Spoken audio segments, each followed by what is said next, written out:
오신 주님 참으로 감사를 드립니다. 계속되는 말씀을 통해서 하나님을 알게 해주시고 성경 안에서 하나님께서 어떤 분인지를 알 수 있도록 인도해 주신 것을 감사를 드립니다. 인생의 많은 어려움 속에 있던 저희를 불러주셔서 말씀 앞에 세워주시고 영원한 생명을 주시기를 원하시는 주님, 이제 오늘 또 말씀을 통해서 참으로 하나님의 살아계심을 알 수 있도록 인도해 주시옵소서. 그래서 하나님 앞에 겸손히 무릎을 꿇고 하나님의 도움을 구할 수 있도록 도와주시옵소서. 예수 그리스도 이름으로 기도드렸습니다. 아멘. 네, 성경 시편 89편입니다. 시편 89편 47절부터 보시겠습니다. 46절부터 보시겠습니다. 시편 89편 46절부터 앞에 보셔도 됩니다. 여호와여 언제까지니까 스스로 영원히 숨기시리이까 주의 노가 언제까지 불붙듯 하시겠나이까 나의 때가 얼마나 단촉한지 기억하소서. 주께서 모든 인생을 어찌 그리 허무하게 창조하셨는지요. 예, 거기까지입니다. 자, 우리는 그동안 계속해서 성경을 3일 동안 배웠습니다. 3일 동안 배웠는데 이 배운 분량이 많아요. 되게 많은 분량이거든요. 이걸 정말 젊은 사람들, 학생들이 배워도 되게 이제 감당하기 힘든 이제 많은 분량인데, 많은 분량임에도 불구하고 계속해서 우리가 참석한 것은 뭐냐면은 이제 첫날은 어쩔 수 없이 우리를 인도하신 분에게 끌려왔지만 둘째 날부터는 뭔가 발이 좀 움직이지 않던가요? 말씀에 끌려서 내 발이 자연스럽게 움직이고 그래서 이제 또 함께 이렇게 참여하게 됐습니다.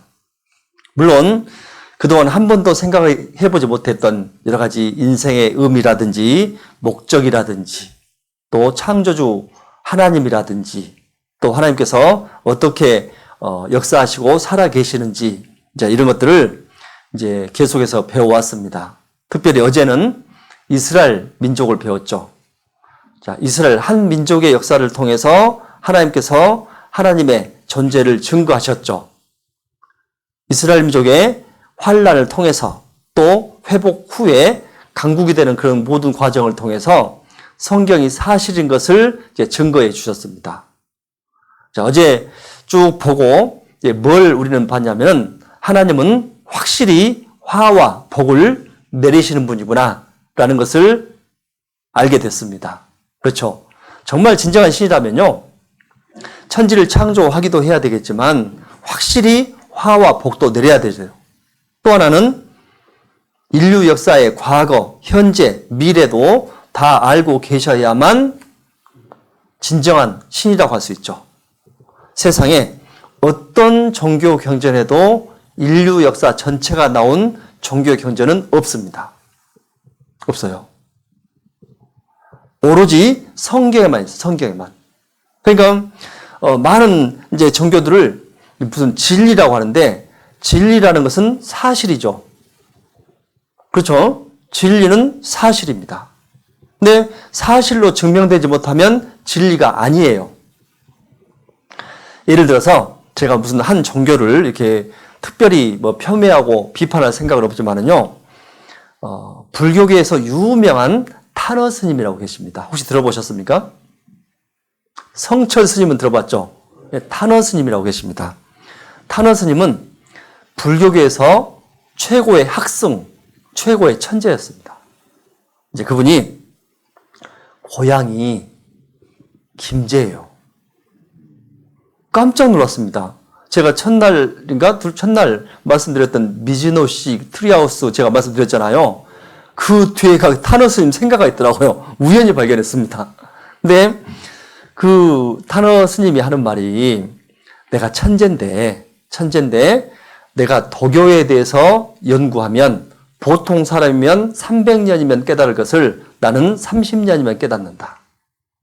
내가 불교에 대해서 연구하면 보통 사람이면 200년이면 깨달을 것을 나는 20년이면 깨닫는다. 내가 유교에 대해서 연구하면 보통 사람이면 100년이면 깨달을 것을 나는 10년이면 깨닫는다. 천재이기 때문에 그렇게 이제 말씀을 하셨거든요. 근데 생각해 보세요. 우리는 천재인가요? 보통 사람인가요? 우리 천재라고 생각하십니까? IQ 150. 그러잖아요. 근데 우리 이제 보통 사람이에요. 그러니까 우리는 300년, 200년, 100년 동안 열심히 연구해야만 유교, 불교, 도교의 진리를 깨달을 수 있다는 이야기죠. 근데 100년, 200년, 300년을 살 수 있어요, 없어요? 그러니까 이것들은 모두 증명되지 못하고 우리가 살지 못하는 그 수명까지 증명되지 못하고 우리는 죽어버립니다. 그러면 진리인가요? 진리가 아닌가요? 네? 다른 모든 것들을 우리가 알지 못하고 깨닫지 못한다면 결코 진리가 될 수 없죠. 맞죠? 진리라는 것은 쉬워야 돼요.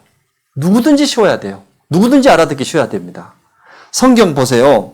성경 쭉 배워보면 도대체 저 강사가 한 말을 알아듣지는 못해요. 뭐 에덴 동산, 아라랏산, 바벨탑, 뭐 이 산 꼬부랑 글씨가 나와가지고요.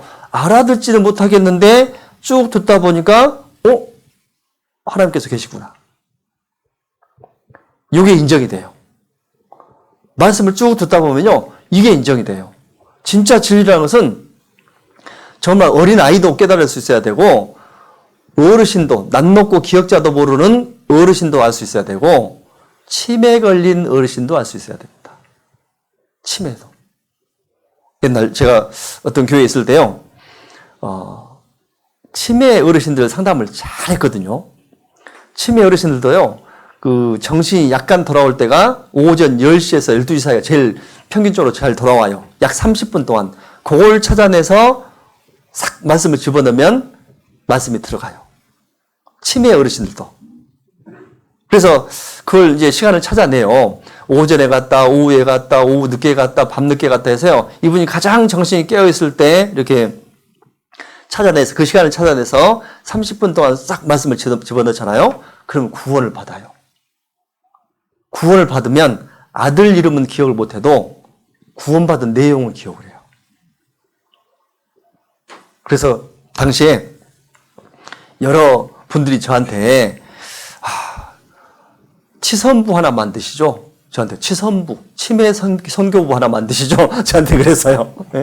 그러니까 그만큼 그 치매 걸리신 어르신들도 진리를 알 수 있는 그 단순한 진리, 모든 사람에게 열려있는 진리가 진정한 진리라고 할 수 있습니다. 수백 년을 연구하고 수십 년을 연구하다가 죽어버리면 진리가 아니잖아요. 그래서 진리는 반드시 사실인 것이 입증돼야 된다는 이야기입니다. 자, 우리는 3일 동안 쭉 말씀을 들으면서 성경이 사실이구나 라는 것을 알았습니다. 자, 보세요. 89편 47절에 보면 나의 때가 얼마나 단촉한지 기억하소서. 주께서 모든 인생을 어찌 그리 허무하게 창조하셨는지요. 어차피 인생은 지금까지 왔더니 어떠세요? 아주 즐겁고 재밌으십니까? 갈수록 허무해지십니까? 옛날에 한때 우리도 날릴 때가 있었죠. 잘 나갈 때가 있었죠.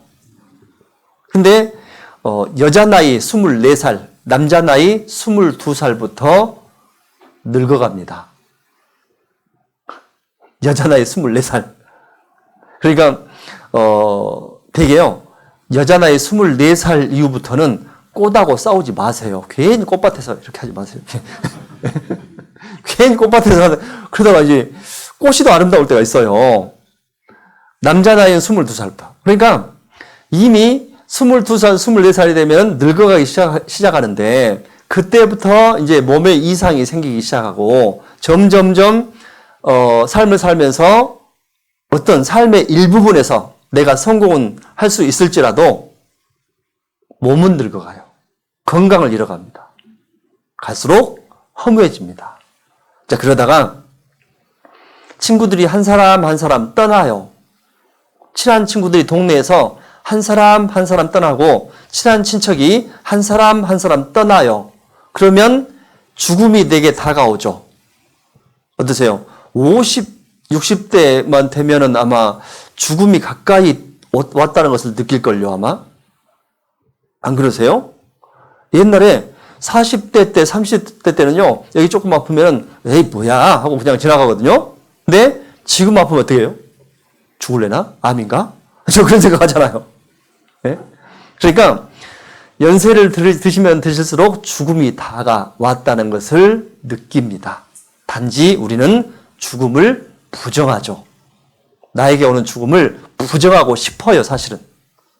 그러면서 인생을 어찌 그리 허무하게 창조하셨는지요라고 이렇게 탄식하면서 나의 때가 단축됐다. 어제보다 오늘 때가 단축됐습니다. 하루. 맞죠? 2023년이 오면은 또 1년이 단축됐어요. 그래서 90편, 시편 90편 12절에 보시면 우리 날 계수함을 가르치사 지혜의 마음을 얻게 하소서. 가장 지혜로운 마음이 뭐냐? 인생의 가장 지혜로운 마음이 내 날이 얼마나 됐을까? 내가 살 날이 얼마나 남았을까? 이런 것들을 한번 생각해 보는 거예요. 이게 가장 지혜롭다고 이제 말씀하고 계시거든요. 그러면 내가 살 날이 얼마 남지 않았다는 것을 알고 나의 때가 단축됐다는 것을 알면은 뭘 붙들겠어요? 세상 것 붙들겠습니까? 하나님 붙들겠습니까? 첫날 제가 말씀드렸듯이 다윗이란 분도 그랬어요. 주여, 내가 무엇을 바라리요? 나의 소망은 주께 있나이다. 하나님을 붙들어요. 내 때가 단축되고 내 날이 점점점 줄어든다는 것을 알면은 하나님께 자연스럽게 마음을 쓸 수밖에 없습니다. 그래서 좀 이번 주간에는 내 어떤 계획, 삶의 목표 이런 것들이 있다고 할지라도 좀 그걸 이제 놓고 포기 좀 일주일만 포기하고 그냥 마음을 쏟아서 말씀을 좀 들었으면 좋겠습니다. 그래야만 죽음을 준비해요. 죽음 이후의 세계를 준비하는 겁니다. 이거 보세요. 이 원숭이를 보세요. First, he laboriously drills a hole in a giant ant heap when he is sure a baboon is watching him because he knows baboons are incurably inquisitive. Next, he puts some wild melon seeds into the hole and works them in so that they drop into a hollow. Then he saunters off, knowing the baboon is burning with curiosity. The baboon doesn't trust that human being at all, so he plays it cool. But he's dying to know what gives in that confounded hole. Finally, Mr. Inquisitive can't take it any longer. He's got to know what's in there. He reaches in, grabs a fistful, and now his hand's too big to come out. If he had the sense to drop the seed, he could free his hand.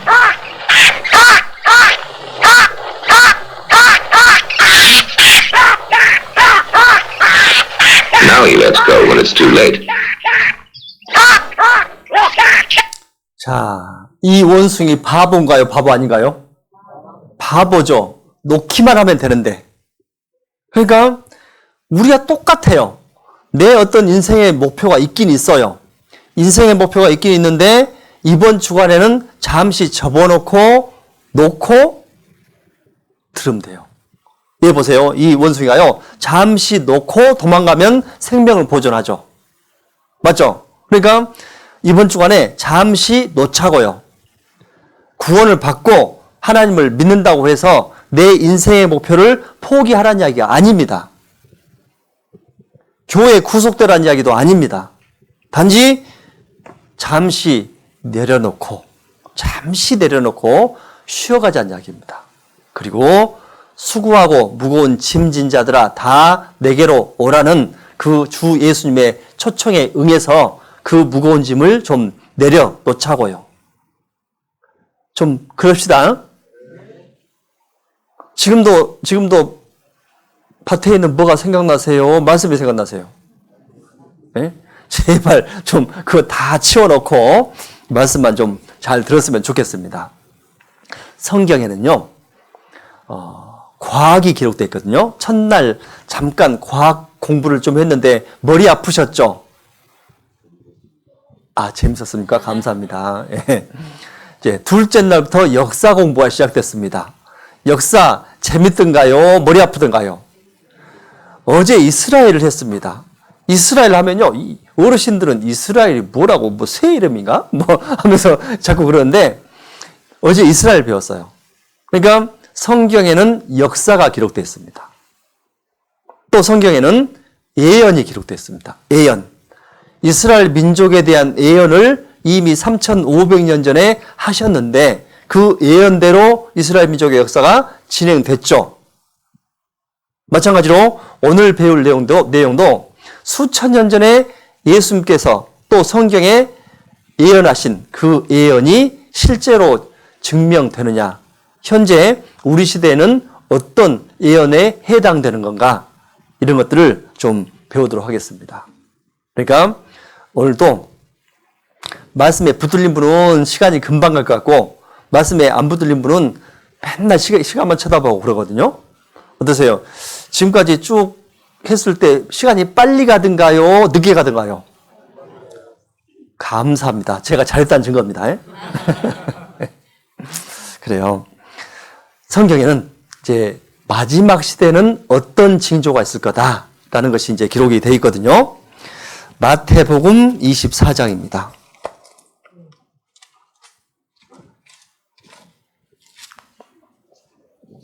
마태복음 24장 3절에 보시면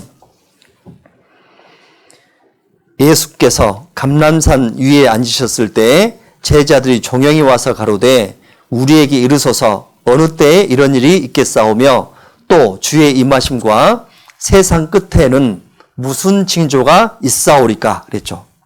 자, 예수님께서 감람산이라는 산 위에 앉아 계시는데 제자들이 왔어요. 와서 이제 묻는 말이 주님께서 다시 재림하시고 또 세상의 끝에는 무슨 징조가 있겠습니까? 무슨 일이 있겠습니까? 이걸 물어봐요.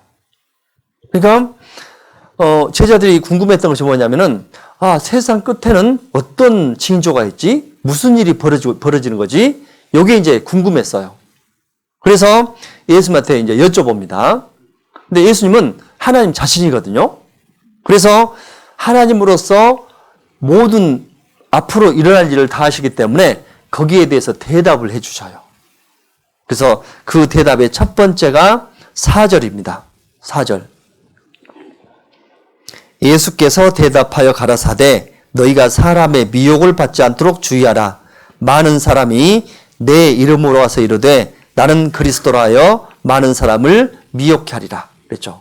첫 번째 징조가 뭐냐면은 어떤 사람들이 와서 많은 사람들이 와서 내가 그리스도다, 내가 하나님이다 해서 많은 사람을 미혹해요. 많은 사람이 내가 하나님이라 해서 많은 사람을 미혹한다는 이야기죠. 자, 그런 일이 있다고 이제 예수님께서 1900년 전에 이제 말씀을 하셨는데 그동안 1900년 동안의 세월 동안에 많은 시간들이 지나면서 특별히 우리 시대에 우리나라뿐 아니라 전 세계적으로 내가 그리스도다, 내가 예수다, 내가 하나님이다 하는 사람들이 많이 나와요. 예를 들어서 이런 사람들 보세요. 나는 재림 예수 최반옥 천부이시니라. 나는 하늘의 법도 우의 재판장이시니라. 라고 이제 이렇게 하고 다녔어요. 그랬더니 사람들이 안 믿어요. 그랬더니 머리를 한번 깎아봤어요. 네? 머리 한번 깎아봤더니 믿어요, 안 믿어요? 안 믿어요. 우리는 새 언약 6월절로 사망을 멸하여 영생을 주시는 안상홍님을 그리스도로 믿습니다. 하나님의 교회입니다. 그러니까 사람을 자꾸 그리스도라고 그래요. 이분 보세요. 아시죠? 누구죠? 함부로 말하면 맞아요. 총장님인데. 자, 이분 보세요. 이분은요, 보세요. 하나님의 새 이름으로 오신 분이었고, 예수님의 새 이름으로 오신 분이다. 본인은 절대 내가 하나님이다, 내가 예수다라고 한 적이 없다고 해요. 그냥 나는 새 이름으로 왔다, 새 이름으로. 그러거든요. 자, 이분을 얼마나 믿냐면요, 엄청나게 많은 사람들이 따라갑니다. 보면요, 이곳에 또 다시 오신 우리 예수 최우평님을 맞이합시다. 순천시 별량면 동화사. 네, 순천 사람이에요. 예수같이 보입니까? 최우평같이 보입니까? 네. 제가요, 한 번은 상담을 하는데 오후 2시에 상담 약속을 잡았는데 한 약속을 이 약속을 잊어버리고 또 잡았어요. 또 잡았는데 이 사람은 신천지고 이 사람은 하나님의 교회였어요. 그래서 겹쳐버렸어요. 그래서 왔는데 난감하더라고요. 근데 이왕 2단인데 들어오세요. 들어오세요 하고 이제 상담을 시작했습니다. 한 10분 시작했더니 이게 상담이 안 돼요. 서로 둘이 싸우느라고. 그래서 한번 토론 한번 해보세요 하고 밖에 나왔거든요. 2시간 후에 들어갔더니 결론이 안 났어요. 결론이 안 나요. 자, 이 이단들은요, 항상 성경을 일부분만 가지고 해석을 하고 일부분만 가지고 풀어나가기 때문에 안 맞아요. 다른 성경과 충돌이 돼요. 그래서 성경을 들이대잖아요. 맞는 성경을 들이대면 반드시 또 그 사람들은 안 깨져요. 왜? 이미 영이 미혹됐거든요. 많은 사람을 미혹하리라. 영이 미혹돼 버리면 논리나 이성, 학문, 학력 정도 이런 것과 상관없이 안 깨져요. 그게 정말 중요합니다. 여러분이 지금 여기 오셔서 말씀을 듣는 것이 얼마나 큰 중요한 일인지 몰라요. 얼마나 일생에서요 가장 축복받은 일입니다. 아마 내일 모레 되면 왜 그런지 확실히 알 겁니다. 보세요. 이 사람들 보세요. 이 사람들이 전부 자기가 하나님이라고 합니다. 우리나라 사람들 보세요. 한겨레 20일에 하느님이 20명, 예수님 50명. 우리나라에 그래요. 우리나라에. 외국에도 많아요. 외국에도. 자칭 메시아들이 외국에도 많이 있습니다. 그러니까 많은 사람이 내 이름으로 와서 많은 사람을 미혹해 하리라. 이 예언의 말씀이 이루어졌어요. 첫 번째 징조가 우리 시대에 이루어졌다는 이야기입니다. 아시겠죠? 이루어지고 있다니까요. 이걸로는 조금 약한가요? 약하면요, 더 보여드리겠습니다. 보세요. 이 마태복음 24장 6절부터 보시겠습니다. 6절. 난리와 난리 소문을 듣겠으나 너희는 삼가 두려워 말라. 이런 일이 있어야 돼. 끝은 아직 아니니라. 민족이 민족을, 나라가 나라를 대적하여 일어나겠고 처처에 기근과 지진이 있으리니 이 모든 것이 재난의 시작이니라. 그랬죠. 그러니까 난리와 난리 소문을 들을 거다.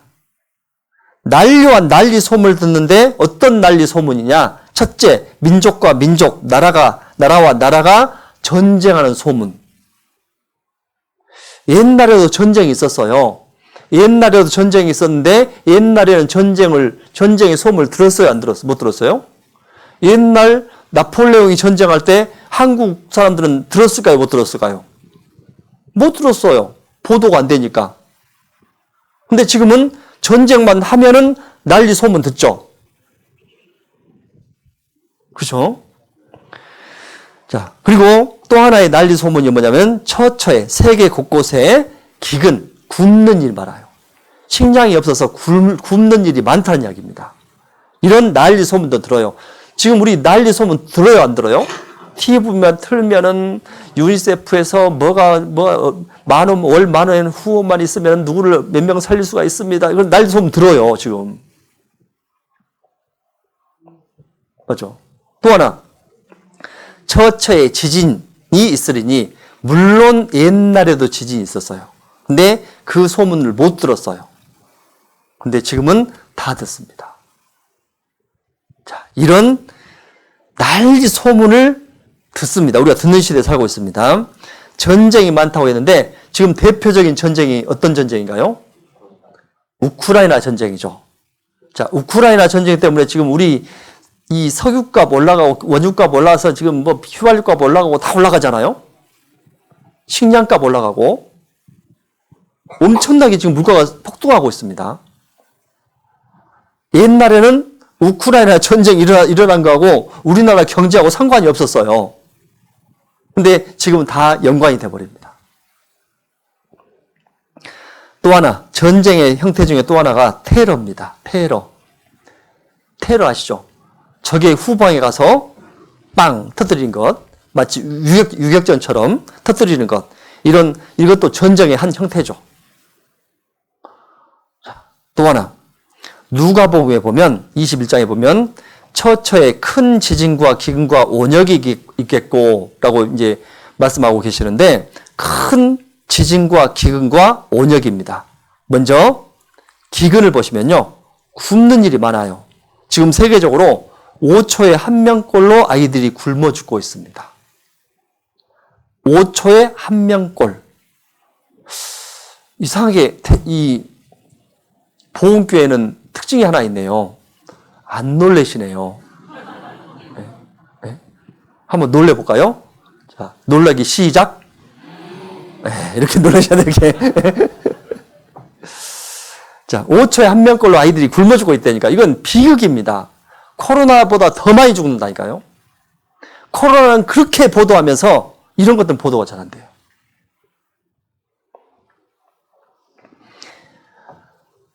내셔널 지오그래픽이라는 그 잡지가 있는 월간지가 있는데 거기에 보면 굶주리는 지구라고 이제 해서 빨간 색깔들은 전부 굶는 데예요.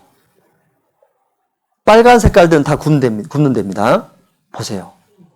노란 색깔들은 안 굶는 데예요. 거의 처처의 기근이죠. 맞죠? 미국은 부자가요, 부자 아닐까요? 미국 좋아하세요, 안 좋아하세요? 미국 가고 싶으세요, 안 가고 싶으세요? 미국에 살고 싶으세요, 안 살고 싶으세요? 미국은 돈 없으면 죽어요, 진짜. 신용에 문제가 생기면 살 수가 없습니다. 그러니까 아파 죽어도 나가야 돼요. 그러니까 물론 풍족해요. 북아메리카는 풍족한데 그 안에서 또 굶는 일이 많습니다, 또. 그러니까 보세요. 이렇게 처처의 기근 증명됐죠? 처처의 지진이라고 했는데 갑자기 20세기 후반 돼서 진도 6에서 8 사이에 지진이 엄청나게 일어나고 있습니다. 네? 갑자기 늘어나요. 세계 곳곳에 이제 지진이 있고 처처의 온역, 보세요. 온역이 있다겠죠, 온역. 온역은 열성 전염병, 열을 내는 전염병입니다. 지금 열을 내는 전염병 중에 가장 대표적인 것이 뭔가요? 코로나랍니다, 코로나. 제가 코로나 하니까요, 되게 반가웠습니다. 제가 미국에 단기 선교 갔는데 있었던 지역이 코로나 교회였어요. 코로나 교회. 너무 반갑더라고. 그래서 중국 우한에서 처음에 코로나가 이제 발생했을 때, 2019년에 발생했을 때, 제가 이제 그쪽에 좀 전공을 했다고 했잖아요. 백신도 만들었고, 옛날 그랬어요. 그래서 딱 보니까, 이게 보통 이게 질병이 아니에요. 그래서 즉시 교회 이야기에서 마스크를 그때 1200장인가를 확보했어요. 제일 쌀 때. 그래서 비쌀 때, 마스크 구하기 힘들 때 되게 이제 유용하게 이제 사용을 했죠. 그러니까 이런 바이러스들이 한 번씩 오면은요, 전 세계가 흔들리게 돼 있어요. 옛날에 사스 왔을 때 흔들렸죠. 메르스 왔을 때 되게 사람이 많이 무서웠죠. 메르스 왔을 때 되게 무서웠습니다. 근데 참, 보면은 하나님이 한국을 정말 사랑하신 것 같아요. 진짜 사랑하셨어요. 먼저 황사를 확 보내가지고요. 마스크 쓰는 버릇을 들여놨어요. 네? 마스크 쓰는 버릇을 다 들여놨어요. 그러다가 메르스가 와가지고요. 메르스가 왔을 때 이제 보건당국에서 뭘 알았냐면, 호흡기 질병이 오면은 음압병동이 많이 있어야 되겠구나 해서 음압병동을 전국에 많이 만들어놨어요. 그래서 코로나가 이제 왔잖아요. 오니까 우리나라 의료 대란이 안 일어난 이유가 뭐였냐면은 그때 메르스 때 만들어놨기 때문에요. 예, 하나님께서 살짝 보내가지고 한국을 이렇게 살렸다니까요. 좋으시죠? 한국에 사는 것이 좋겠어요? 미국에 사는 것이 좋겠어요? 그렇습니다. 자, 그런데 이 온역은요, 온역은 이제 뭘로 말미암아서 많이 발생되냐면은 이제 박쥐 때문에 많이 발생되는 거 아시죠? 발생되는 거 아시죠? 근데 박쥐인데 성경에는 땅의 짐승으로서 죽이더라 그랬거든요. 1900년 전의 말씀에 땅의 짐승으로서 사람을 죽인다고 했어요. 그러면 사자떼가 몰려가면서 막 사람을 물어 죽인단 말이냐? 아니에요. 땅 4분의 1 권세를 얻는다는 것은 인류의 4분의 1을 죽인다는 이야기예요. 80억이면 20억을 죽인다는 이야기예요. 사자떼가 몰려가서 20억 죽일 수가 없습니다. 그래서 봤더니 땅의 짐승으로서 죽이더라. 이게 무슨 말씀이냐면 짐승 때문에 많이 인수공통 전염병, 사람과 짐승이 같이 걸리는 전염병 때문에 많이 사람들이 죽어요. 특히 이제 박쥐가 문제인데 보세요.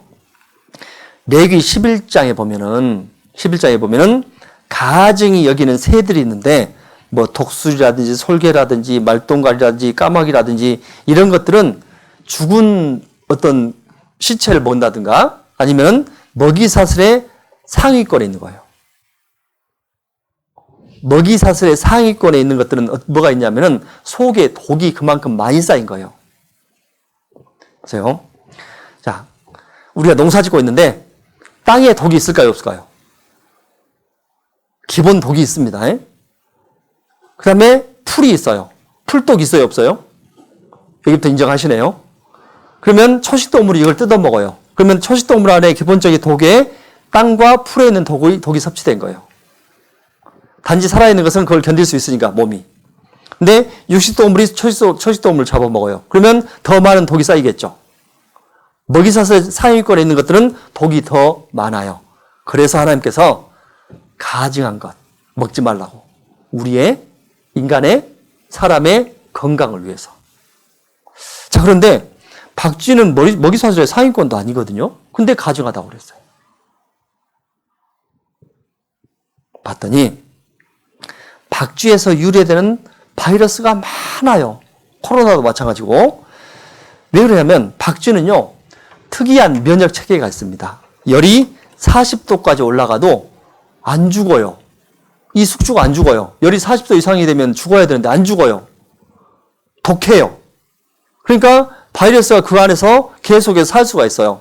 견뎌낼 수가 있으면서 40도까지 올라가는 그 열에도 이 바이러스가 견딜 수 있는 바이러스가 되어버린 거예요. 그래서 박쥐를 통과한 바이러스는 독해요. 저도 코로나에 걸렸을 때 열이 40.8도까지 올라갔습니다. 근데 안 죽었어요. 그래서 저희 자매님 한 분이 하는 말이 목사님이 제일 독해요. 그래요. 그래서 이렇게 바이러스는 이제 이런 특성이 있습니다. 보면요. 박쥐가 도대체 몇 도까지 올라가길래 그러게. 바이러스가 죽냐? 체온이 올라간다가 정답이고요. 박쥐는 비행할 때 체온이 40도까지 올라간다고 하는데요. 사람이 감기에 걸렸을 때 열이 나듯 박쥐도 열로 바이러스를 억누르는 것이라고 합니다. 때문에 박쥐는 병에 걸리지 않고 다수의 바이러스를 보유할 수 있는 것인데요. 또한 박쥐에서 감염된 바이러스가 유독 강한 것 역시 바이러스가 고온인 박쥐의 체내에서도 생존하는 능력이 생겨 더욱 독해졌기 때문이라고 합니다. 진화. 독하죠. 그러니까 박쥐를 통과한 바이러스가 독해요. 그러니까 이미 3,500년 전에 하나님께서 말씀하시기를 박쥐는 가증한 것이다. 그러니까 먹지 말라라고 경고하신 거예요. 놀랍지 않습니까? 이런 거 들으면요, 놀라워요. 어떻게 3,500년 전에 그런 표현이 있을까요? 하나님이 창조하셨기 때문에, 하나님께서 만드셨기 때문에 이제 그런 말씀을 이제 하실 수 있는 거죠.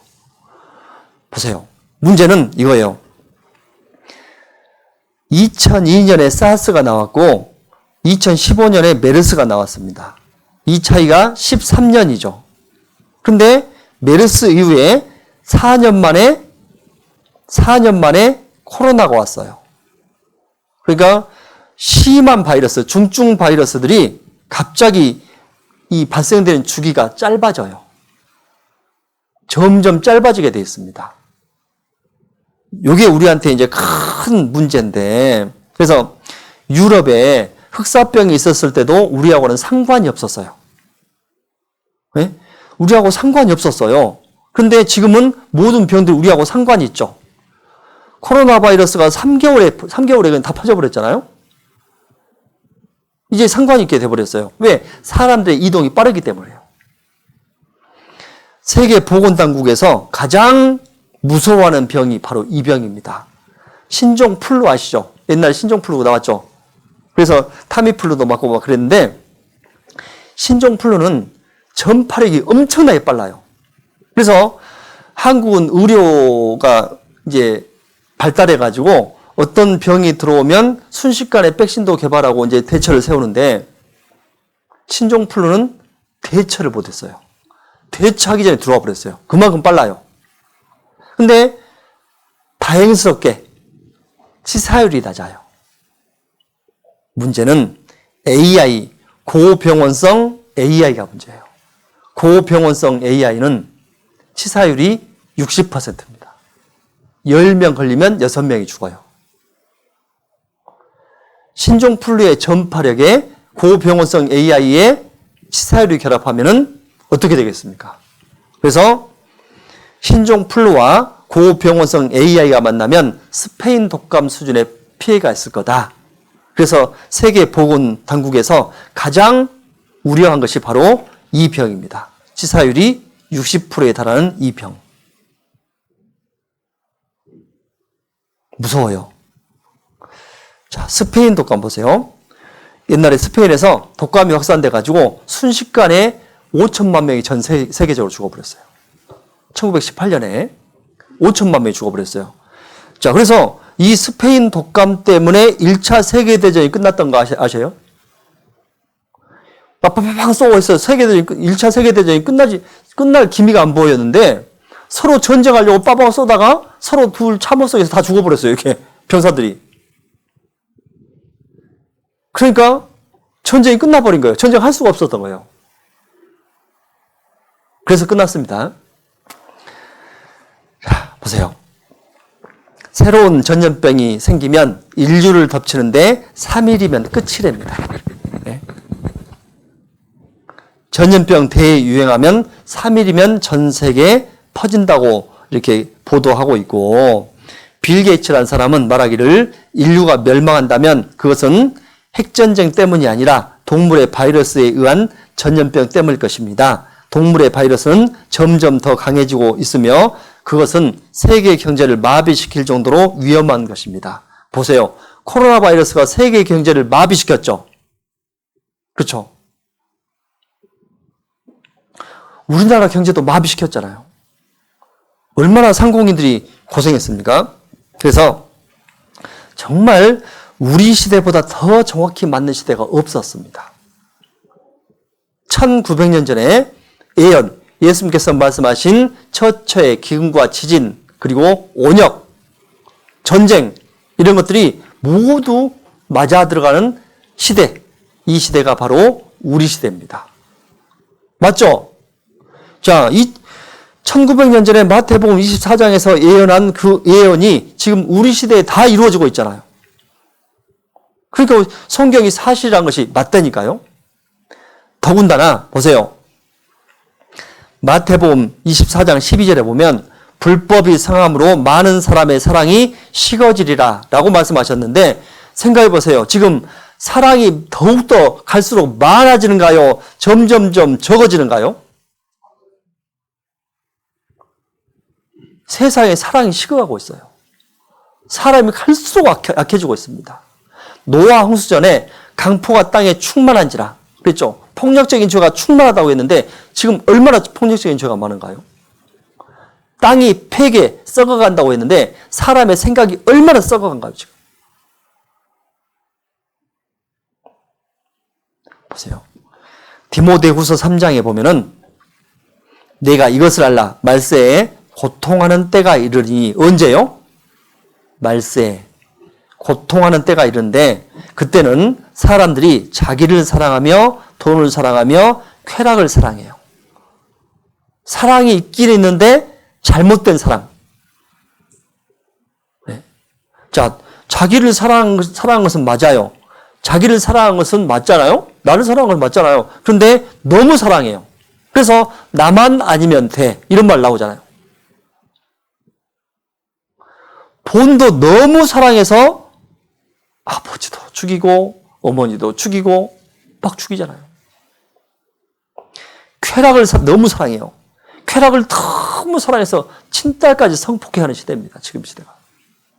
네. 지금요. 동해안에 모래가 사라지고 있거든요. 세계적으로 바다와 육지의 경계에 모래가 있는데 이 모래가 사라지고 있어요. 이게 뭐냐면 자연의 경계가 무너지고 있습니다. 마찬가지로 사람의 양심에는 양심의 경계가 있어요. 이 양심의 경계가 무너지고 있습니다. 자기 가족한테는 음욕이 올라오지 않는 이 양심의 경계가 있었는데 이제는 무너져 버렸어요.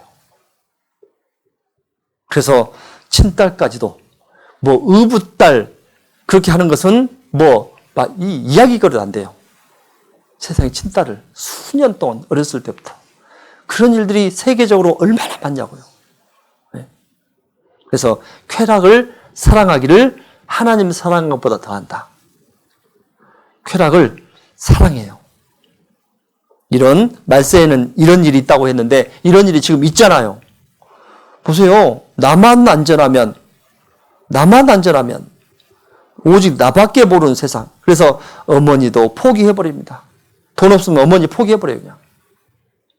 네? 자기 자녀들을 막 죽여요. 네?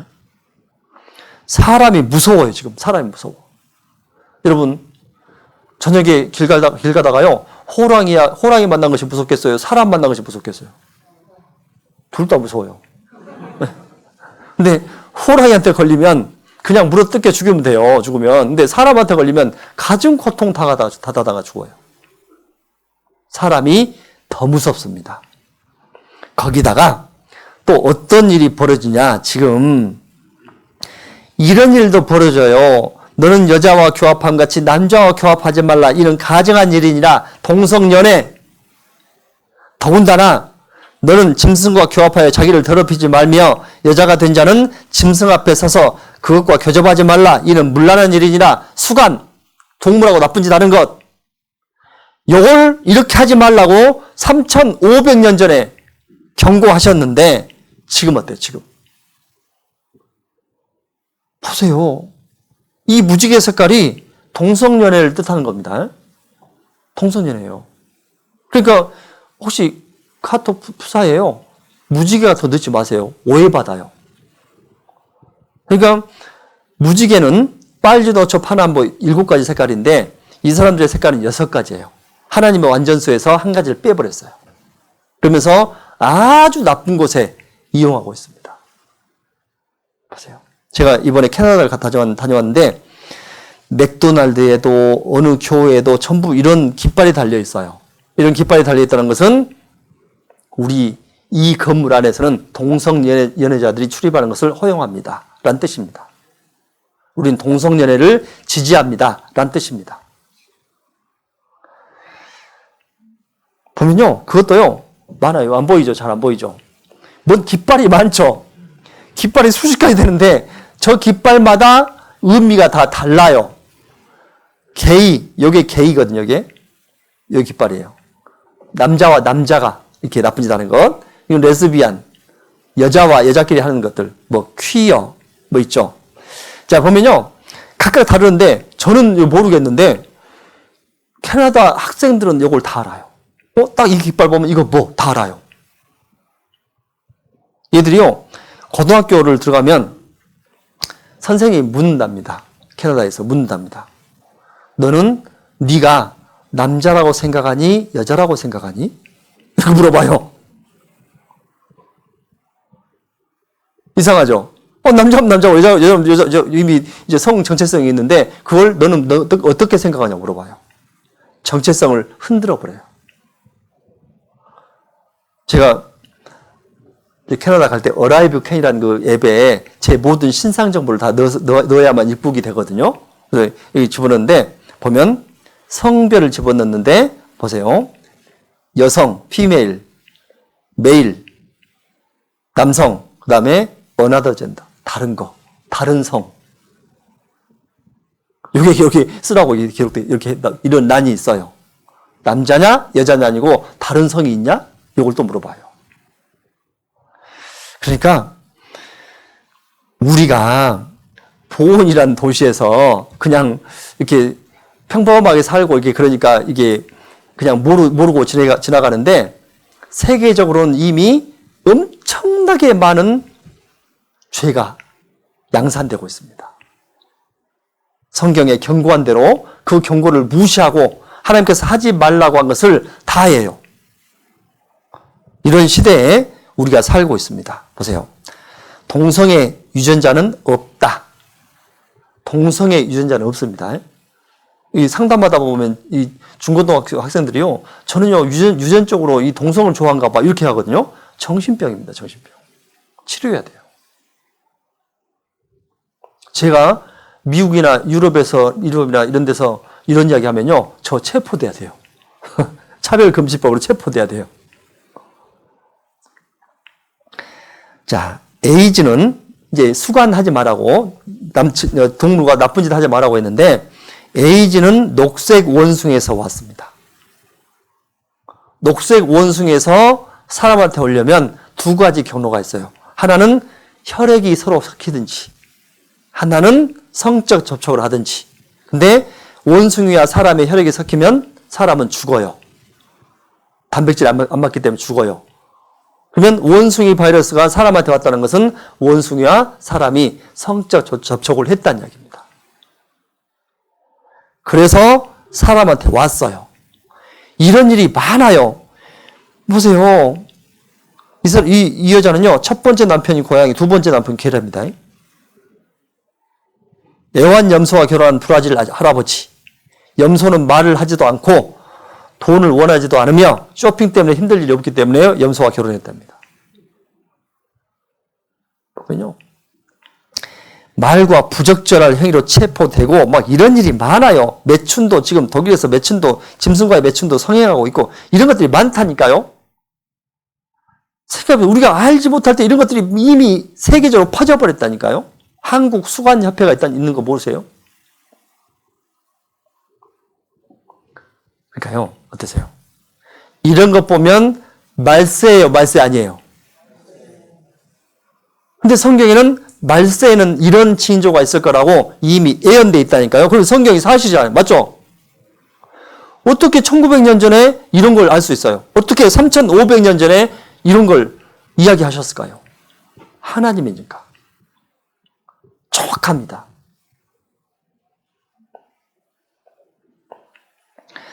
자, 또 있습니다. 히브리서 1장에 보면은 이런 말씀이 있습니다. 그것들은 멸망할 것이나 오직 주는 영존할 것이요 그것들은 다 옷과 같이 낡아지리니 의복처럼 갈아입을 것이요 그것들이 옷과 같이 변할 것이나 주는 여전하여 연대가 다함이 없으리라 그랬죠. 이제 그것들이 땅이거든요. 지구입니다. 지구와 이제 우주거든요. 그러니까 온 우주가 옷과 같이 낡아지는데 특별히 이제 지구가 옷과 같이 낡아질 것이다. 지구가 낡아질 것이다. 라는 것을 지금부터 1900년 전에 말씀하셨는데 생각해 보세요. 지금부터 40년, 50년 전, 무슨 40년 전 한번 생각해 보세요. 그때 미세먼지 있었어요? 그때 눈 드셨어요, 안 드셨어요? 눈 드셨죠? 그때 내과에서 목욕하셨어요, 안 하셨어요? 대답을 안 하셨나 보다. 내과도 없어요, 여기는? 자, 그런데 지금은요. 지금은 눈 먹을 수 있습니까, 없습니까? 태백산에서 이런 산에서 나온 약수 드시지 마세요. 아무리 1급수라고 판정이 되더라도 드시지 마세요. 그 안에 뭐가 있을지 몰라요.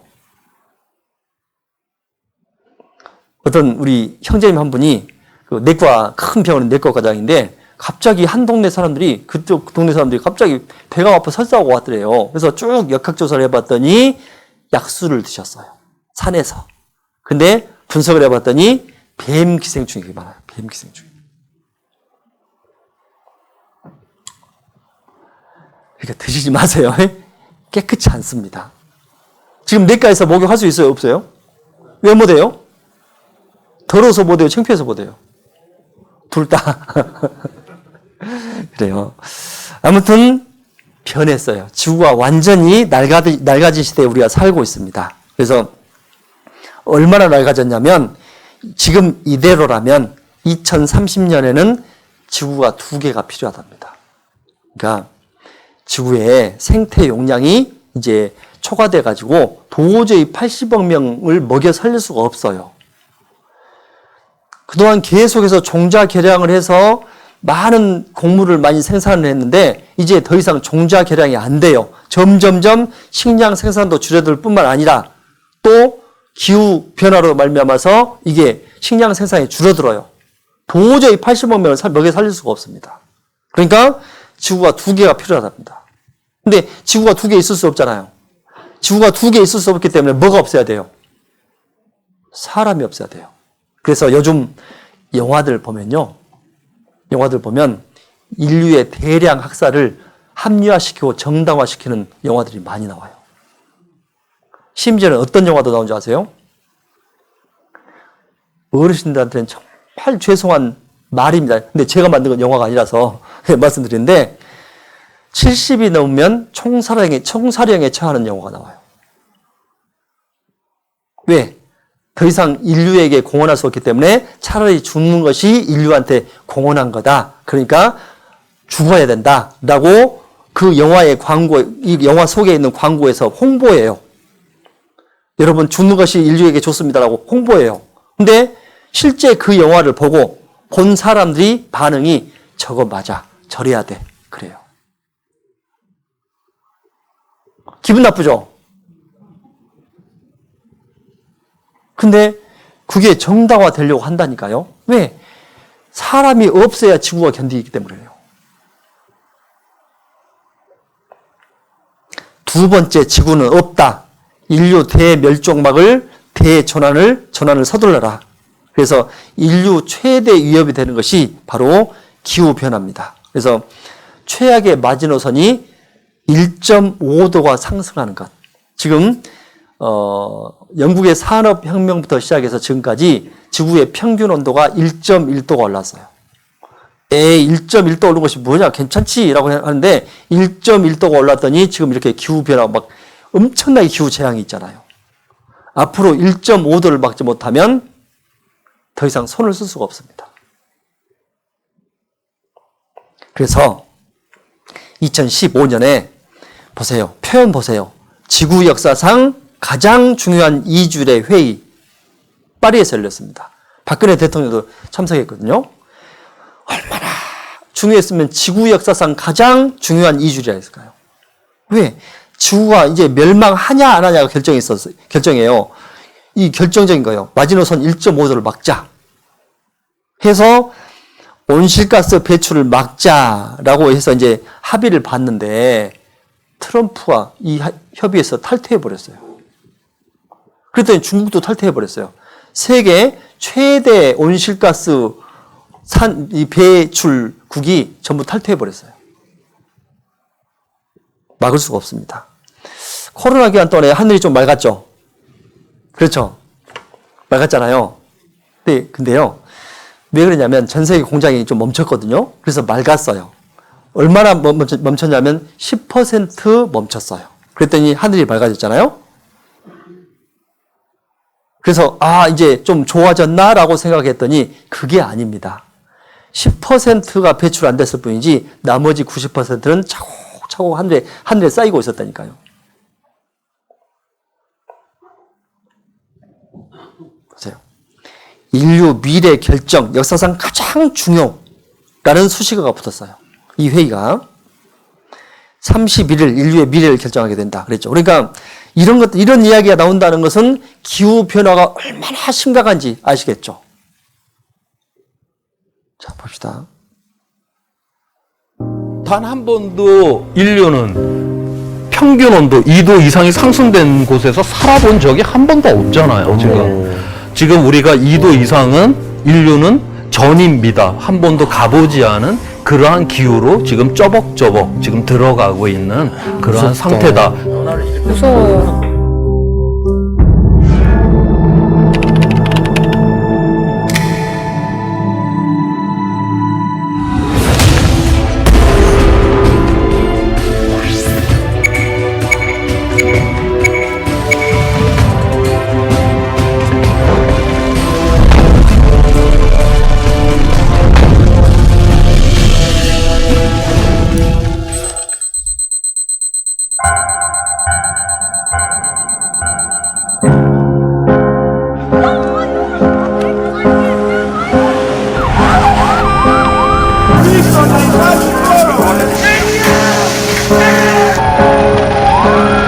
이때부터는 인간의 노력은 아무 의미가 없어요. 지구 스스로가 기온을 갖다 상승시킬 수가 있다라고 하는 것이죠.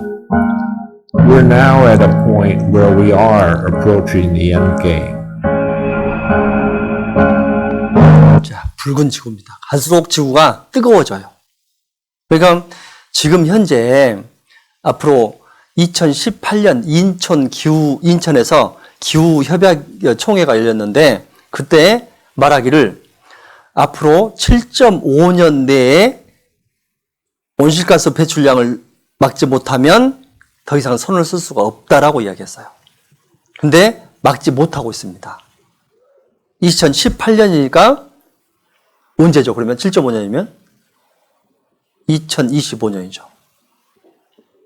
이래요. 그때 망한다는 이야기가 아니고 더 이상 손을 쓸 수가 없다는 이야기예요. 이만큼 심각합니다. 또 하나, 이 천국 복음이 모든 민족에게 증거되게 하여 온 세상에 전파되리니 그제야 끝이 오리라. 이 말씀이 모든 언어로 번역되고 모든 민족에게 다 전파되면 그제야 끝이 오리라 라고 말씀하셨는데 성경 번역 15년 내 모든 언어로 완성 언제 신문이냐면 2010년 신문입니다. 2010년 플러스 15 하면 몇 년이죠? 또 2025년이네요. 제가 이렇게 말씀드린 것은 2025년에 망한다는 이야기가 아니고 이렇게 우리 시대에 가까이 왔다는 이야기입니다. 가까이 왔다는 이야기. 이렇게 성경을 우리가 배우지 않아도 기후를 보든지 사회적인 어떤 현상을 보든지 국제 정치를 보든지 다 보세요. 거의 우리는 그런 거 보면 말세라고 하잖아요. 친딸 성폭행한 뉴스를 들으면 저 말세라고 이야기 하잖아요. 예? 그것이 우리 앞에서 현실화되고 있습니다. 그런 시대에 우리는 살고 있습니다. 그래서 보세요. 기후변화는 완만하게 진행되는 듯 하지만 임계체에 다다르는 순간 폭발하듯 급변한다. 기후변화는 우리 인류의 문명까지 파괴할 수 있다고 합니다. 그걸 티핑 포인트라고 하는데, 자, 이렇게 2018년에 인천에서 회의했던 내용은 순전히 공장에서 사람이 또 소가 이렇게 만들어내는 이산화탄소 양만 측정을 했거든요. 그것만 계산했어요. 근데 문제는 남극과 북극이 녹으면서 그 속에 묻혀있던 메탄가스라든지 이런 것들이 계산이 안 된 거예요. 근데 여기에 이제 녹으면서 거기서 엄청난 양이 또 나와요. 생각보다 더 빠를 수도 있습니다. 아까 그 이야기예요. 아까 영상에서 봤던 내용이 그 이야기거든요. 그래서 이런 시대에 우리가 살고 있다. 2022년을 살아가는 우리 시대에 벌써 이런 징조들이 일어나고 있구나. 1900년 전에 3500년 전에 예언했던 내용들이 우리 시대에 벌어지고 있구나. 아, 그렇다면 내가 하나님께서 예정하신 마지막 시대를 지금 살아가고 있구나. 라고 한번 생각해 보십시오. 자, 먼저 보겠습니다. 앞에 보시면 됩니다. 예수님께서 오셔가지고 이제 십자가에서 이제 달려서 돌아가시고 난 다음에 그 다음에 약 2000년 이상의 시간이 흘렀습니다. 그리고 이 2000년 이상의 시간 동안에 이제 아까 오전에 이제 첫 시간에 배웠던 것처럼 마지막 시대의 징조에 대해서 이제 배웠는데 쭉 배워보다 보니까 예수님께서 공중에서 재림하시기 전 그 직전에 우리가 세상 끝날에 직전에 살고 있다는 것이 실감나죠.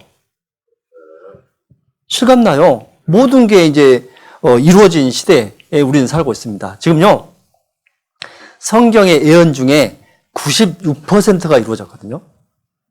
96%가 이루어지고 나머지 4%는 이때 일어날 일입니다. 이때. 예수님께서 오시고 공중에 이제 구원받은 그리스도인이 이제 공중으로 들림받고 남겨진 사람들이 7년 동안의 그 환란 기간에 들어가는데 그때 나머지 4%가 이루어집니다.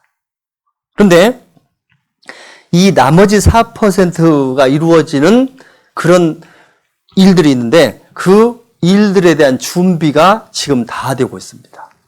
그래서 먼저 구원을 받으면 이 시대는 우리하고 상관이 없지만 이게 얼마나 이제 준비되고 있느냐를 보면은 정말 하나님께서 계시구나라는 것도 확실히 알 수 있겠죠. 물론 지금까지만 들어도 하나님께서 계시구나, 하나님께서 계신다, 살아계신다 이런 표현이 되게 어려운 표현인데 단지 이제 우리가 좀 알 것은 성경이 사실이구나 이건 인정할 수 있겠죠. 어떠세요? 성경이 사실인가요? 사실이 아닌가요? 제가 강요한가요? 믿을 만한 증거를 드린가요? 제가 절대 강요 안 씁니다. 저는 강요하지 않는다고 했죠. 믿음은 강요로 된 것이 아니에요. 단지 저는 믿을 만한 증거들, 고고학자들이라든지 과학자라든지 이런 분들이 밝혀낸 사실들을 그냥 알려줄 뿐이고 여러분은 선택할 뿐입니다. 믿냐 안 믿냐를 선택할 뿐입니다. 어제 봤죠? 이스라엘 민족이 그 생각의 결과로 재앙당한 거 봤죠? 마찬가지입니다. 우리가 이렇게 말씀을 듣고 어떤 생각을 가지고 어떤 선택을 하냐에 따라서 달라져요. 보세요. 지금 다 이렇게 살아 계시는데 과거에 어떤 선택을 했냐에 따라서 현재 모습이 결정됐습니다. 맞죠? 내가 어떤 남편과 결혼하고 어떤 아내와 결혼하고 내가 공부를 하고 안 하고 이런 모든 인생의 크고 작은 선택이 지금 현재 모습을 결정한 거예요. 그렇습니다. 그러니까 지금 제가 말씀드리고 여러분이 믿냐 안 믿냐를 선택한다면 그 선택의 결과는 물론 여러분이 책임져야 되겠죠. 이 세상에서든지 죽은 이후의 세상에서든지 하나님 만났을 때든지 그 결과를 책임지셔야 됩니다. 이건 협박입니다. 아시겠죠? 이건 협박이 아니라 사실이기 때문에요. 사실을 말씀드린 거예요. 자, 그래서 잘 들으시고 성경이 사실이구나 라고만 알았으면 그것도 정말 잘 들으신 겁니다. 자, 우리는 이제 남은 시간에 뭘 배우냐면 7년 동안에 어떤 일이 일어날 것인가. 어떤 분은 또 그래요. 7년이나 남았어? 7년이나 남았어? 하거든요. 아니에요. 지금 우리는요. 첫 시간부터 1일차부터 지금까지 6천년의 시간을 보냈어요. 6천년. 네? 1일차부터 지금 아까 오늘 첫 시간까지 딱 해서요. 6천년의 역사를 배웠어요. 근데 7년 금방 가겠죠. 7년. 그러니까 금방 배우면 돼요. 자, 요한계시록 13장 7절 보시겠습니다. 7절 보시면 권세를 받아 성도들과 싸워 이기게 되고 각 족속과 백성과 방언과 나라를 다스리는 권세를 받으니 자, 어떤 존재가 권세를 받는데 그 권세가 얼마나 크냐면 성도들과 싸워 이기게 되고 각 족속, 각 백성, 각 방언, 각 나라를 다스리는 권세. 그러니까 족속과 모든 나라를 모든 세계 모든 나라를 다스리는 권세를 받아요. 세계 대통령이죠. 맞죠? 그러니까 7년 환란 기간에 처음 있을 일이 뭐냐면은 세계 정부가 탄생해요. 네. 그러니까 지금은 각 나라가 이제 주권을 가지고 이렇게 있는데 그때는 이제 세계 정부가 탄생하는데 그 세계 정부가 탄생할까 과연 이게 중요한 거잖아요. 근데요 지금요 세계 정부에 대한 이야기가 많이 나와요. 상호 신뢰를 바탕으로 세계 정부를 수립합시다라고 아인슈타인이 이야기했고 로마의 바티칸 로마 교황청에서는 세계 정부 좀 세웁시다 라고 이야기를 해요. 네? 세계주의로 지구촌을 묶자. 지구 제국은 실제로 존재한다. 그게 지구 제국, 세계 정부 이런 이야기가 많이 나와요. 지금 유치원부터 고등학교까지 세계 시민 교육을 받고 있습니다. 교과 과정 속에서. 유엔의 미래 포럼이라는 그 기구가 있는데 유엔이 사라지고 세계 정부, 글로벌 정부가 탄생한다라고 이야기합니다. 유엔이 사라지고 세계 정부가 탄생한다라고 예측하고 있는데 왜 세계 정부가 들어서야 되냐면 지구 온난화라든지 기후 변화에 대해서 각국이 대처를 못해요. 그러니까 강력한 세계 정부가 들어서서 세계 대통령에 의해서 모든 것을 통제해야 돼요. 온실가스 배출이라든지 이걸 통제해야 돼요. 그러니까 세계 정부가 필요해요. 또 금융권이 하나가 되지 않기 때문에 자꾸 환차익이 생기게 되고 환차익 때문에 자꾸 세계 경제가 이제 요동을 하거든요. 그러니까 금융권이 하나로 뭉쳐야 돼요. 그래야 세계 경제도 원활하게 돌아가게 되고 지구도 살아남게 돼요. 그래서 세계 정부가 이제 들어설 수밖에 없는 것은 그냥 자명한 일이에요. 그냥 세계 정부가 반드시 들어서야 돼요. 지구가 살아남으려면. 자, 그런데 언제 생기냐? 예측하기를 2032년에 지구 헌법이 공표되고 2024년에 세계 단일토가 나온다고 하고 2030년 정도가 되면 지구촌 정부가 출현합니다. 이렇게 예측해요. 그러니까 이미 세계 단일 통화는 나오고 있죠. 어떻게 나오고 있죠? 이제 휴대전화를 잘 못 쓰면 좀 그러는데요. 휴대전화 잘 쓰면 휴대전화 속에 전부 다 이게 카드가 다 들어가 있죠. 뭐 삼성페이라든지 이런 페이가 네이버 페이나 페이가 다 들어가 있죠. 이게 세계 단일 통화예요. 요걸 가지고 외국에 가서 쓸 수 있어요, 없어요? 쓸 수 있어요. 이런 식으로 세계 단일 통화가 돼버립니다. 저는요, 어떻게 세계가 그 통화가 하나가 될까라고 생각을 했는데, 이런 것들을 보면은 됐구나, 이미 됐구나, 실현됐구나, 라고 그게 생각되더라고. 그래서 생각해 보세요. 벌써 2030년 정도가 되면 지구촌 정부가 출현할 것이다. 이게요, 꼭 2030년에 생긴다는 이야기는 아니고 더 미뤄질 수도 있고 당겨질 수도 있겠지만 이런 이야기가 지금 나오고 있잖아요. 이런 이야기가 막 나오고 있다는 것은 뭐죠? 곧 이런 이야기가 실현될 가능성이 높아진다는 이야기죠. 맞죠? 실제로요, 비트코인이라고 있거든요. 비트코인. 가상화폐인데, 이게 되게 처음에 좋은 뜻으로 출발을 했는데, 이게 이제 그 투기 목적으로 이제 악용돼 버렸어요. 그래서 우리나라 최고의 지성이라는 보수의 박영준 교수와 진보의 유시민 작가가 나와서 이 비트코인에 대해서 토론을 했어요. 썰전 들어보셨어요? 되게 재밌는데. 근데 이분들은 한국으로 치면 최고로 학문이 높은 분들입니다. 많이 아신 분들이 최고의 지성이라고 하거든요.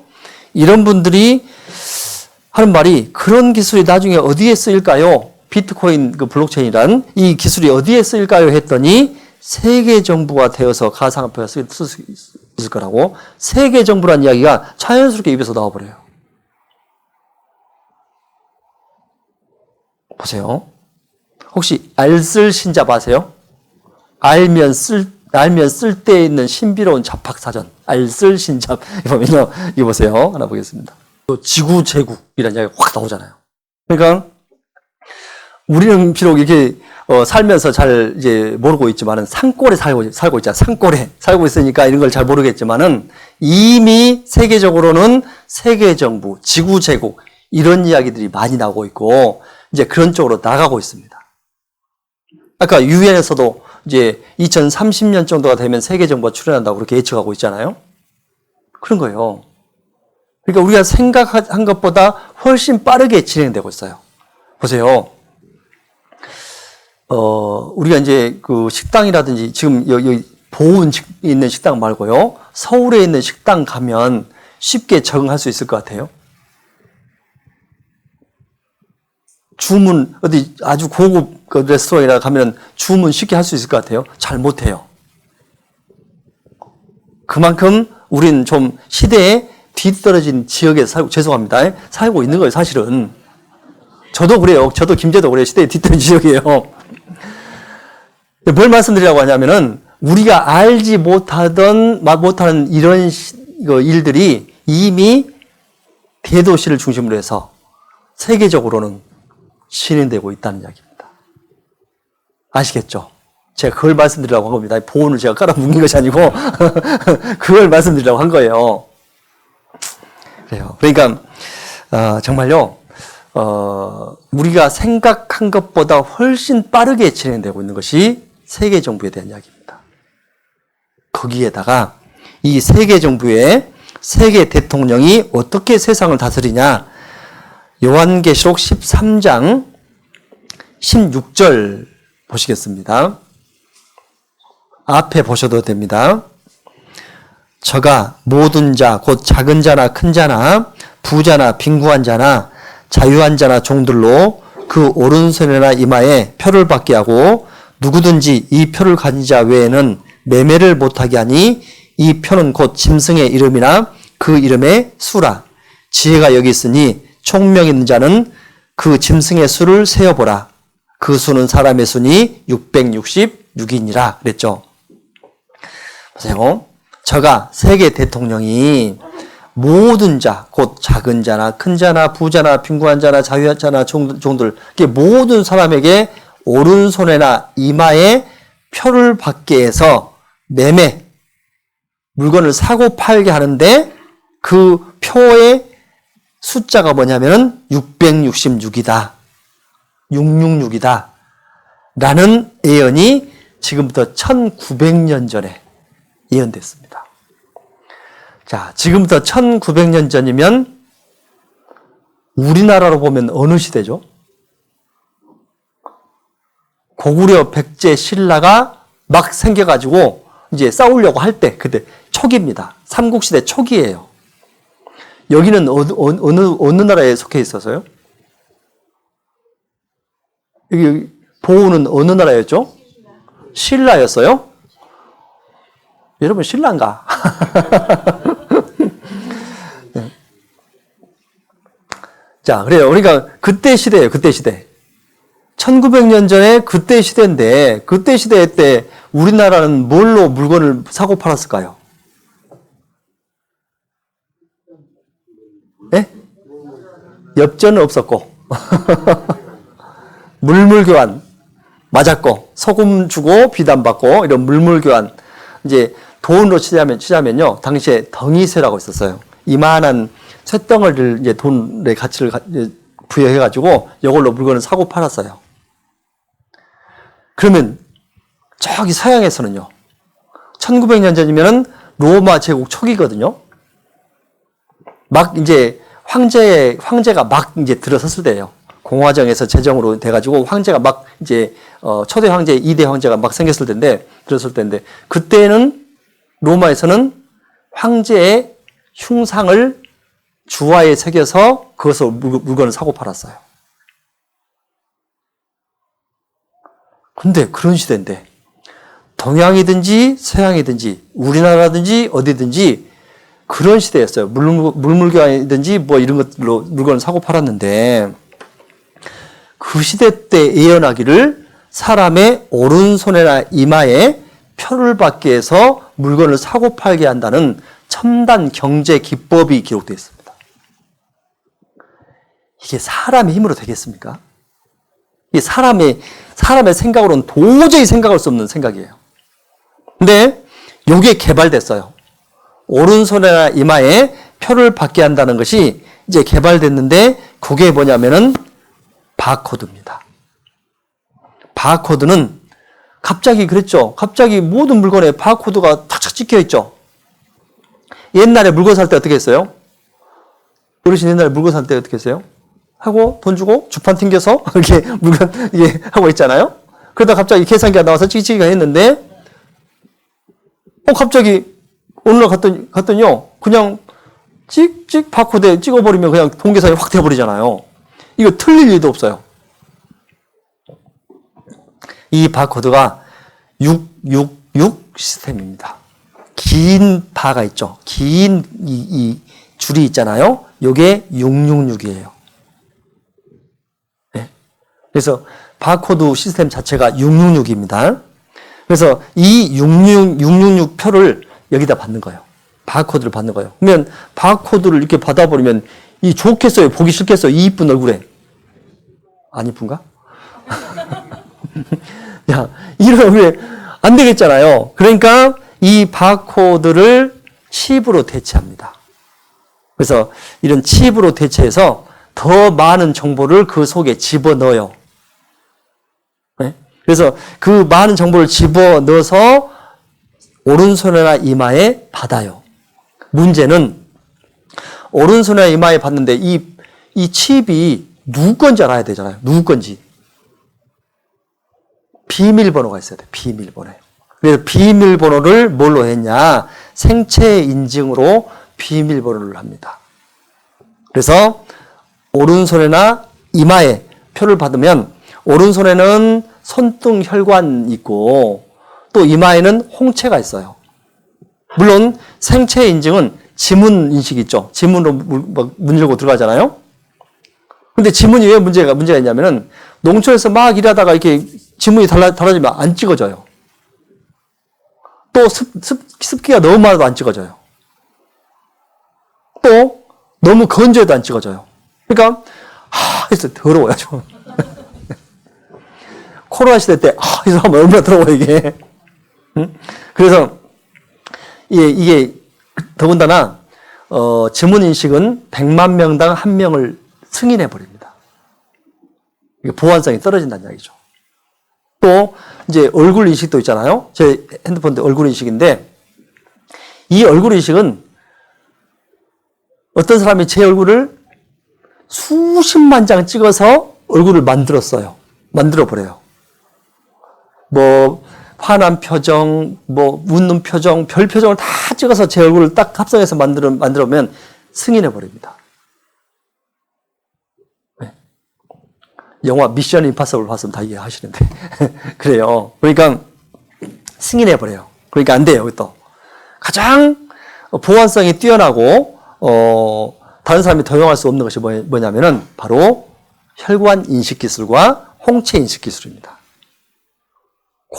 그거의 보안성이 뛰어나요. 그래서 보면은 손등의 정맥으로 신원을 확인한다.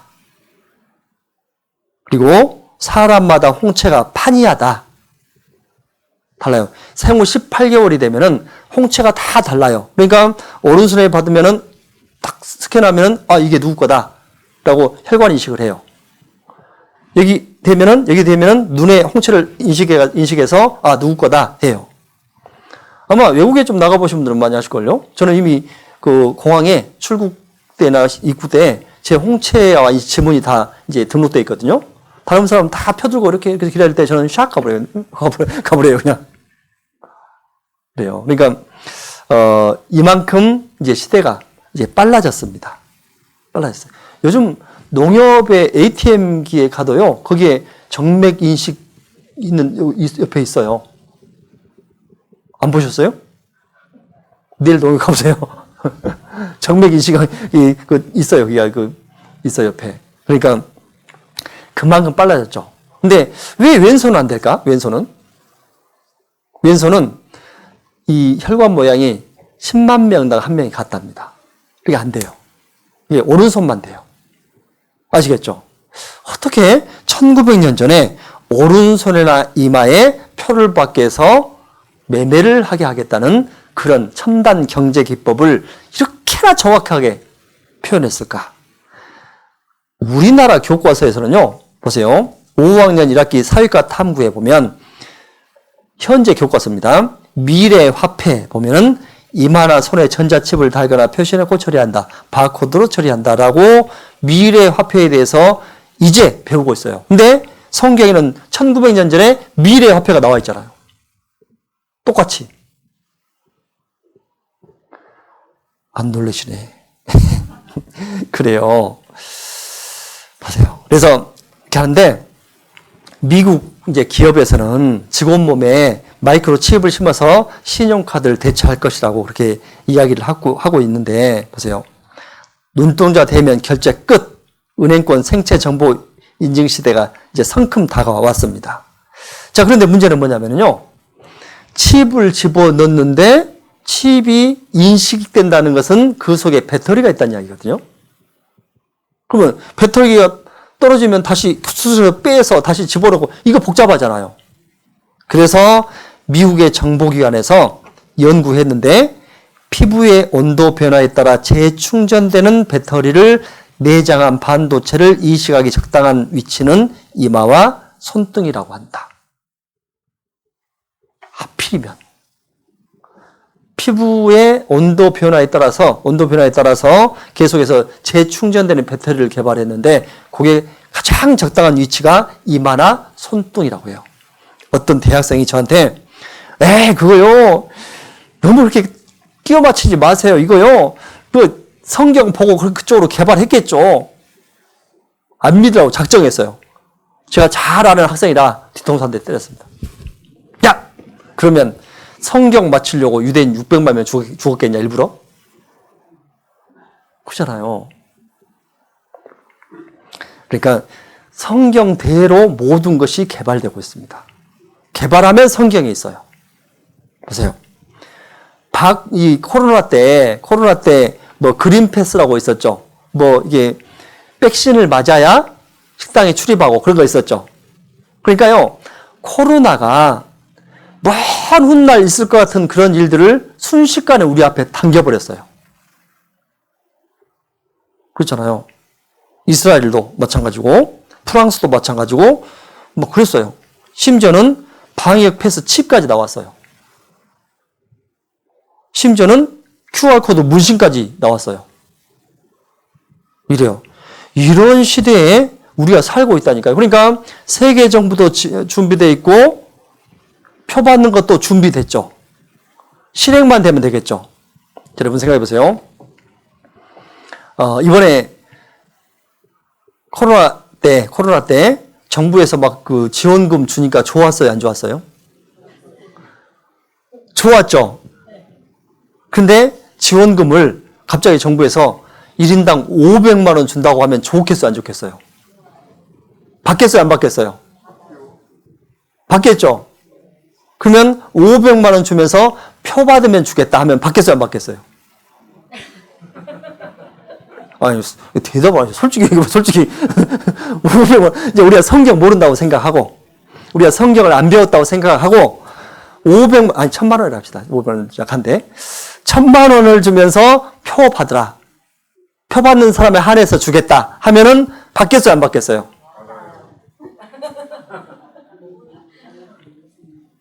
좀 약한데 1억이라고 할까?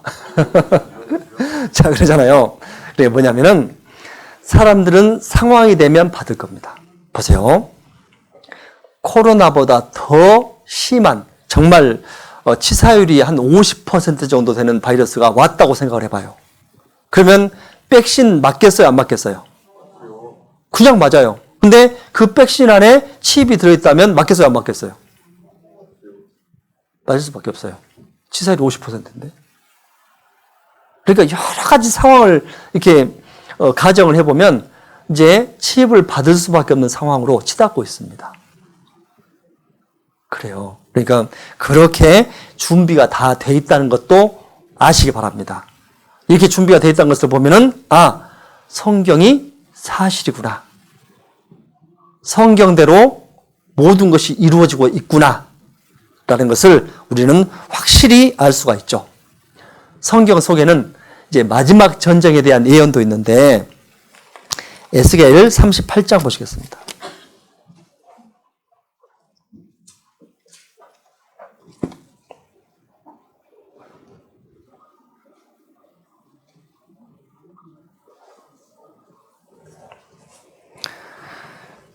에스겔 38장 보기 전에요. 한 가지 더 말씀드려야 되겠네요. 시간이 조금 남으니까요. 한 가지 더 말씀드려야 되겠는데 이렇게 표를 받을 때요.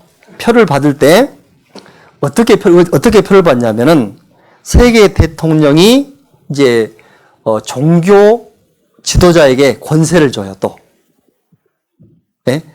어떤 종교 지도자에게 권세를 줘서 그 권세를 받은 사람이 짐승의 우상에게 생기를 줘요. 생기를 주어서 말하게 해요. 우상에게 생기를 줬는데 말하게 해요. 그리고 이 우상에게 경배하지 아니하는 자는 몇이든지 다 죽여야 하더라. 다 죽였어요. 다 죽여요. 그러니까 우상에게 경배하고 표를 받아야 돼요. 근데 그 우상은 생기를 받아요. 생기를 받았어요. 그리고 말도 해요. 자, 이게 이제 중요하거든요. 그래서 이게 도대체 뭐냐 봤더니 생기를 준다는 이야기를 딱 들으면 어떤 생각이 나죠? 창세기 2장 7절이 생각나죠. 여호와 하나님의 흙으로 사람을 지으시고 생기를 그 코에 불어넣으시니 사람이 생명이 된지라. 생기를 받아서 사람이 말하게 됐잖아요. 마찬가지로 짐승의 우상에게 생기를 부여한 것은 뭐냐면은 바로 우상에게 인간 창조 행위를 연상시킨 거예요. 뭐냐면은 보세요. 사람이 생기가 들어가서 생명이 됐죠. 영적 활동을 하기 시작했어요. 그런데 짐승의 우상이 생기를 받았다는 것은 뭐냐면은 영적 활동을 통제한다는 이야기입니다. 아시겠죠? 그러니까 이 영적 활동을 통제하기 때문에 경배해야 돼요. 우리가 하나님께 경배하는 것은 하나님께서 영이시니까 경배하잖아요. 그것처럼 이 짐승의 우상이 영적 활동을 통제하기 때문에 거기에 경배하고 표받아야 돼요. 그게 뭐냐면은 AI입니다. AI. 인공지능. 인공지능이 얼마나 발달했냐면요. 신이 된 인공지능. 이런 이야기가 나와요. 보겠습니다. 인공지능의 발전이 인류 문명에 기여하고 있는 앞으로 기여할 일들 역시 무궁무진하죠. 하지만 우리가 초조해야 하는 이유는 우리가 만들고 있는 것이 무엇인지를 예측할 수 없기 때문이 아닐까요? 창의력을 요하는 예술 분야만큼은 인공지능이 넘볼 수 없을 거라고 생각했습니다. 그런데 어느새 AI가 소설을 쓰고 그림을 그리고 작곡을 하기 시작했죠. 그리고 인간은 인공지능의 창작물을 감탄하며 감상하게 되었습니다. 심지어 지식의 영역이 아닌 마음의 영역인 성직자의 자리마저도 인공지능이 넘보기 시작했죠. 일본 교토의 400년 된 사찰 고다이지에서는 로봇 승려 마인더가 부처의 가르침을 전하고 있습니다. 독일에서는 블레스 유 투 로봇이 7개국 언어로 사람들에게 축복의 메시지를 전하죠. 중국 베이징 용천사의 동자승 로봇스님 세널은 절에 찾아온 사람들에게 철학적 답변을 내어주기도 합니다. 누군가 죽고 싶어요 라고 말하자 자기 자신이 세상에서 가장 불쌍한 사람이라 여기지 마십시오 라고 따끔한 가르침을 주기도 하죠. 아직 초보적인 단계지만 만약 인공지능 성직자가 신과 종교의 알고리즘을 완벽하게 터득한다면 어떻게 될까요? 일리아 델리오 비라노바대 기독교 신학과 교수는 어쩌면 로봇이 분열을 딛고 진정한 자유를 전도하는 더 나은 성직자가 될 수도 있다 라고 합니다. 인공지능에게는 인간의 편견이 없으니 더 나은 성직자가 될 거라는 것이죠. 영화 인류 멸망 보세요. 점점점 인간의 영적 활동을 지배하기 시작하죠. 인공지능이. 이게요, 얼마나 발달했냐면요. 그 옥주현 씨 아세요? 노래 잘 부르는 옥주현 씨가 있는데, 옥주현 씨를 불러가지고 인공지능이 부른 노래와 자기가 부른 노래를 이제 틀어줬어요. 어떤 것이 네 노래냐 하고 이제 맞춰보라 했더니 못 맞춰요. 감정선까지 정확하게 묘사를 해버려요. 못 맞춥니다. 그만큼 인공지능이 우리가 생각한 것보다 훨씬 발달해 버렸습니다. 그러니까 그 짐승의 우상에게 생기를 주어 말하게 하고 그 짐승의 우상에게 경배하지 아니한 자는 몇이든지 죽게 하더라. 경배할 수밖에 없는 상황으로 치닫고 있습니다. 그래요. 그러니까 이 요한계시록 13장이 거의 이루어졌습니다. 거의. 약 2030년 정도가 되면은 초인공지능, 그러니까 이제 사람의 영적 활동까지 지배하는 초인공지능이 그때 나올 거라고 예측하고 있습니다.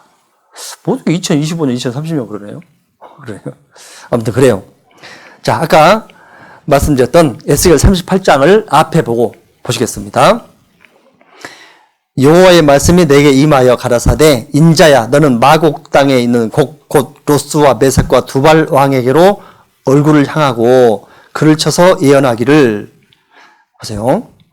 너를 돌이켜 갈고리로 내 아가리를 꿰고 완전한 갑옷을 입고 큰 무리와 그들과 함께한 바 방패와 투구를 갖춘 바사와 구스와 북과 고멜과 그 모든 때와 극한 북방의 도갈마 족속을 다 모아서 말년에 이스라엘 산에 이르리니.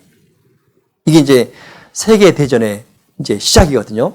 3차 세계대전의 시작이에요. 무슨 말이냐면, 로스와 메섹과 두발 왕, 이런 왕들과 바사, 구스, 붓, 고멜, 도갈마, 이런 족속이 연합해서 이스라엘을 치면서 3차 세계대전이 일어난다고 지금부터 2600년 전에 말씀하고 계십니다. 2600년 전에. 자, 그런데 이게 정말 재밌는 것이 뭐냐면요. 이거예요. 로스라고 했잖아요. 로스는 러시아의 옛 이름입니다. 이건 러시아의 옛날 이름인데 2600년 전에 로스라고 한 거예요. 메섹은 모스크바의 옛날 이름이고 두발은 토볼스크란 도시의 옛날 이름입니다. 러시아 안에 다 있어요. 그런데 정말 재밌는 것이 뭐냐면 이거 보세요. 2600년 전에 로스라고 표현했는데 실제 러시아는 8, 9세기에 생겼어요. 러시아는 실제로 루스란 나라로 처음에 8세기, 9세기경에 생겼습니다. 그런데 2600년 전에 이미 로스 그런 거예요. 신기하지 않으세요? 이게 놀랄 일이에요. 나라가 이미 생기기 거의 1000년 전에 이미 로스란 말씀을 이미 하나님께서 하셨다니까요. 자, 그래서 러시아가 이제 이스라엘을 이제 친다고 했는데 유럽과 러시아는 인식이 달라요. 러시아 사람들은 피해의식이 있어요. 피해의식이 있거든요. 맨날 침략당하기 때문에 피해의식이 있어요. 그런데 이 서구권 유럽에서는 러시아는 패권 세력이에요. 계속 공산주의를 확장시키려는 패권주의 세력이에요. 그러니까 서로 다투겠어요? 안 다투겠어요? 다투겠죠. 그러다가 우크라이나가 서방으로 넘어가려고 하네? 그러니까 이 러시아가 참을 수 있겠어요? 없겠어요? 참을 수 없죠. 동유럽도 빈곤이 폭발 상태고 러시아도 이제 계속해서 경제가 추락하고 있습니다. 문제는요, 이거예요. 러시아 수출의 70%가 석유가스 부분이에요. 이게 석유가스를 팔지 못하면 러시아는 망하게 돼 있어요. 근데 우크라이나가 서방으로 넘어가 버리면 이 우크라이나를 통해서 지나가는 가스관도 있을 뿐만 아니라 서방으로 가는 중요한 통로가 막혀버려요. 그러니까 이 우크라이나는 러시아에 있어서는 아주 생명과 관계된 나라입니다. 그러니까 핵전쟁을 불사하고서라도 이제 이기려고 하잖아요. 더군다나, 보세요. 이스라엘에서 가스관이 이제 가스가 이제 나와가지고 이제 그리스까지 가스관이 연결돼 버렸어요. 자, 그러면 보세요. 이스라엘 가스를 팔기 시작하면 러시아는 망하겠어요? 안 망하겠어요? 망해요. 그러니까 러시아 유대인들 너무 싫다고 해요. 전쟁이 일어날 수밖에 없어요. 러시아가 이스라엘을 침략할 수밖에 없습니다. 그래서 봤더니 아까 봤던 바산은 이란입니다. 1979년에 친미 국가에서 친소 국가로 바뀌었어요. 구스는 에티오피아인데 1977년에 친소 국가로 바뀌었어요. 친미 국가에서. 붓은 리비아인데 1969년에 반미 국가가 됐어요. 그러니까 1960년대, 70년대 갑자기 친미 국가였던 나라들이 에스겔 38장에 있는 그 나라들이 갑자기 친러시아가 돼버렸어요. 세계 대전이 준비되고 있다는 이야기입니다. 고멜은냐? 고멜은 현대 폴란드, 체코, 슬로바키아 동독 지역입니다. 그러니까 동유럽이죠. 고멜은 도갈만은 지금의 튀르키예, 터키입니다. 터키. 자, 이런 나라들이 연합한다고 했는데 중요한 것은 이거예요. 어떻게 터키는 절대 친러시아가 안 될 줄 알았는데 터키, 러시아가 이제 손을 잡아버렸잖아요. 손 잡아버렸어요. 이게 어떤 의미가 있냐면요. 러시아에서 터키 거쳐서 시리아 거쳐서 이스라엘로 들어가는 길이 열려버린 거예요.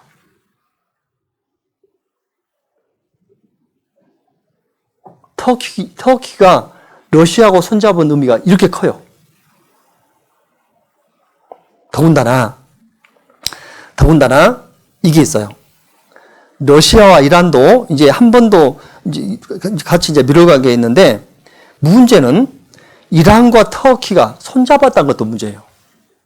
왜냐하면요, 터키는 수니파고 이란은 시아파예요. 이슬람 온건파와 강경파예요. 이 두 파는 절대 손잡을 수 없어요. 그런데 푸틴 때문에 손잡았어요. 그러니까요, 에스겔 38장에 있는 나라들이 갑자기 연합해서 이스라엘 침공할 그런 조건이 다 완성돼 버렸습니다. 그랬죠. 심지어는요, 이 전쟁에 이제 개입한 나라가 있는데 동방에서 오는 왕들이라고 표현되어 있습니다. 이스라엘 동쪽 어디죠? 중국이죠. 중국이 이제 이 전쟁에 개입하게 되는데 중국의 1대1로 아시죠? 1대1로.